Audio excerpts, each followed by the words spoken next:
Since the last week Russian occupation of Ukraine, we are trying to understand what is a potential GCC position in this international crisis. There are a couple of things that are important to understand overall GCC policy-making mechanism. First of all, once again, we understood that GCC policy preferences and foreign policy making worldwide is not only tied or related to US preferences or NATO alliances, but they do share foreign policy choices with Russia, China, and other regional countries that makes them have a diversified foreign policy making and military alliances.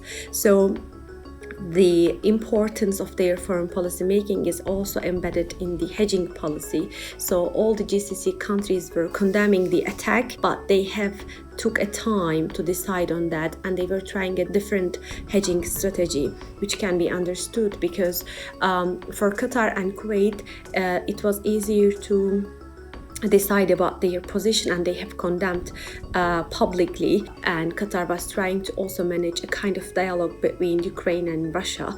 But for UAE and Saudi Arabia, because they do share some policy similarities in Syria, and they have some military alliances and arm deals with Russia as well, so they have also some trade relations with Russia, so their position was kind of different than Kuwait and Qatar. The energy also is a critical angle, and Qatar might be supporting the European Union with further LNG supply, and this makes once again GCC as a critical energy partner in the world. So well understood with the Russian occupation of Ukraine, GCC countries don't provide a homogeneous or unified voice in various regional issues, and now we have this one.